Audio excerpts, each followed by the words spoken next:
Greetings. This lecture covers chapter 12 of your O'Connor and Sabato book, the chapter dealing with campaigns, elections, and voting. Quite a relevant chapter considering we've recently just gone through the midterm elections. It's a long chapter. It's really interesting, though. I think you'll have a good time with this one. I think I'll try to answer as many questions as I can about campaigns, elections, and voting, but the book also does a pretty good job of talking about the different issues here. So let's get stuck into it. So we're going to talk about presidential and congressional elections, which means the midterm elections and the presidential elections. Explain the idea of incumbents. And incumbent is someone who already holds a particular office. So a senator, a current senator, a current congressperson, a current president is an incumbent. We'll outline how campaigns are organized and evaluate methods for reaching voters. We'll evaluate the influence of money in elections and the main approaches to campaign finance reform. We'll analyze the factors that influence voter turnout and voter choice. We will evaluate concerns with the electoral process as well, and we'll talk about what the Electoral College is as well. So what kind of elections do we have? So we'll talk about the different kinds of elections, the issue of the presidential elections and the congressional elections. So the kinds of elections we have are primary elections and general elections. Primary elections are held by each particular party, so such as the Republican Party or the Liberal Party or the Green Party, if you will, as well, to elect representatives who will then move on to the general elections to be in the general elections to become the representative that will compete with the other party's representative for that seat. So for the presidential seat, for the state seat, for the congressional seat. So primary elections are primarily elections that are held by each party to select a candidate who will then run in the election. There are two kinds of primaries. So the Democrats hold primaries for their candidate and the Republicans hold primaries for their candidate. So like recently for our current election in Stanislaus County, the two main contenders were Jeff Denham and Josh Harder. Josh Harder was running on the Democratic side, and Jeff Denham was running on the Republican side.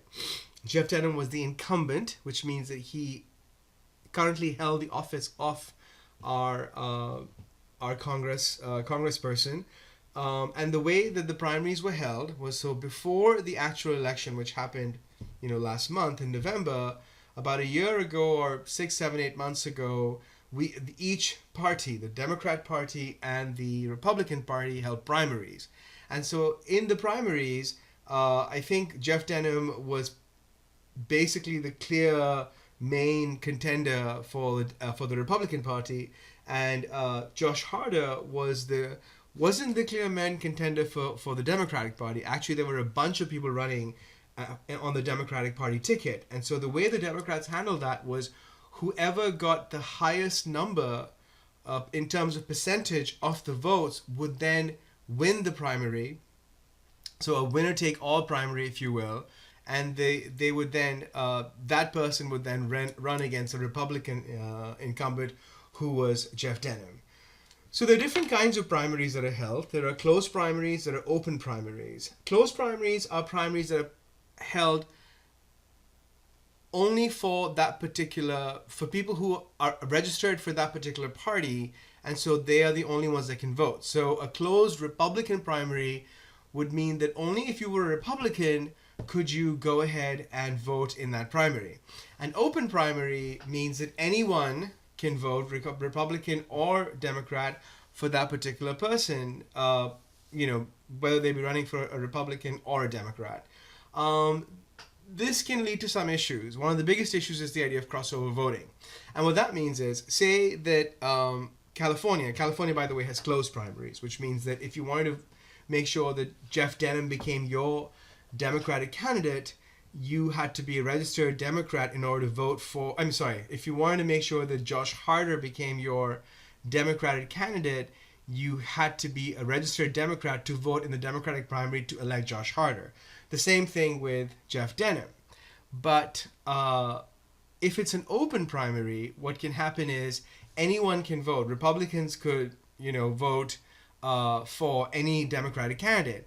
This can be a problem in some cases. Think about it. What may happen is, let's say Republicans who are really interested in the voting process realize that Josh Harder kind of is the golden child and has, everyone knows that he might be a really strong candidate against Jeff Denham.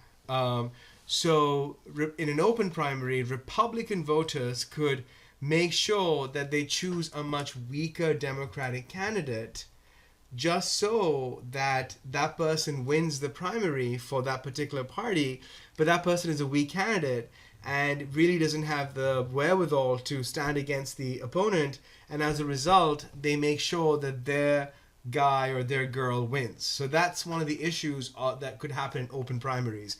That issue is called crossover voting, where Republicans could cross over to the Democratic side or Democrats could cross over to the Republican side. That being said, there are states that still have open primaries. Alabama is one. Arizona is another one. If you Google it, you can find a whole bunch of states that have open primaries. So that's kind of interesting as well. Now, what also can happen sometimes is if the votes are really, really close, you can have what we call a runoff primary. So in 11 states, when none of the candidates in the initial primary secures a majority of the votes, there is a runoff primary where where a contest is held between the two candidates with the highest number of votes. So that's something, again, to think about. So those are the primary elections that we can have. Once we have selected a candidate for the primary election, we then move on to the general election. And that is, voters decide which candidates will actually fill the elective public offices. So that's something to remember. That's basically what a primary was. I think this year, interestingly enough, in 2016, for the 2016 presidential election, we probably had a really large number of Republicans running to get to win the presidential nomination. And if you remember, I think they started off with 25 candidates, and then they whittled it down from 25 to like 18, then down to 12, then down to 6, and finally we had these 4 candidates that were the strongest running, and then finally Donald Trump won the Republican primary for the presidential nomination. Other kinds of elections that we can have are initiatives and referendum elections. So these are the things. So for those of you that have voted, when you get your voter, your voter document, you have who you want to vote for all the different seats, and then you also have, do you want to vote on Prop 8? Do you want to vote on Prop 10? Do you want to vote on Prop 9? These are initiatives or referendums that have been placed in the voting or in the ballot from either citizens or by the legislature. So generally, if it's something that's placed by the citizens, it's called an initiative. An initiative is a process that allows citizens to propose legislation or state constitutional amendments by submitting them to the electorate for popular vote, providing the placement of the provided the initiative supporters receive a certain number of signatures on petitions. So I think in California, I believe you have to have over at least 100,000 signatures for something to get on the initiative ballot.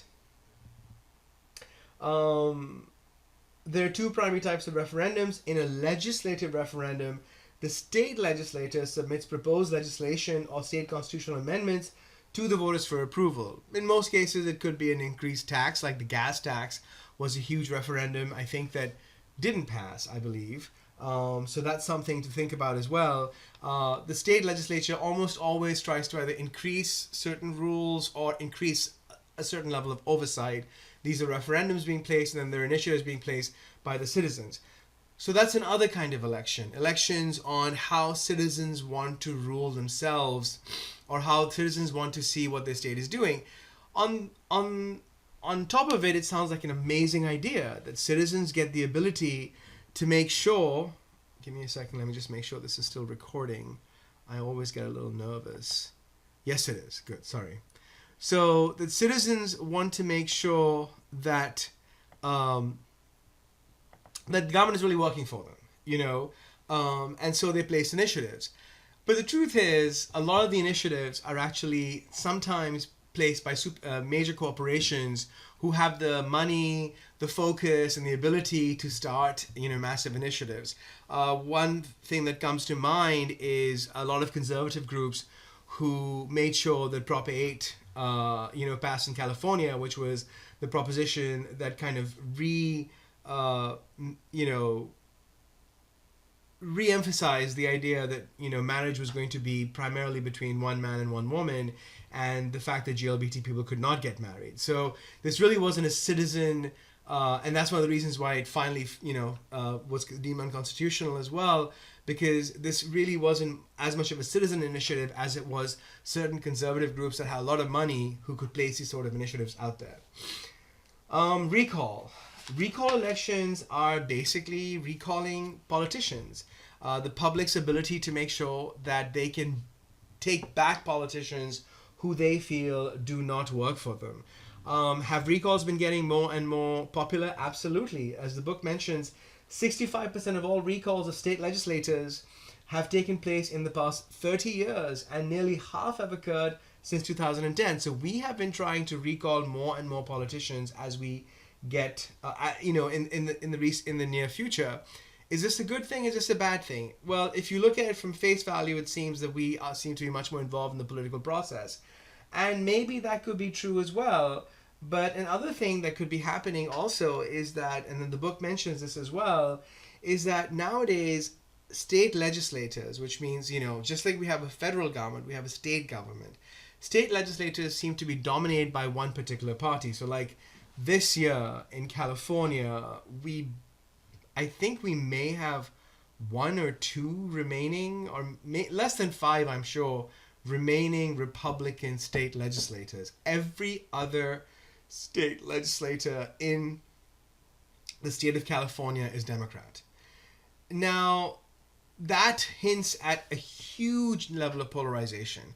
It doesn't mean that Democrats are really successful or Republicans are really unsuccessful.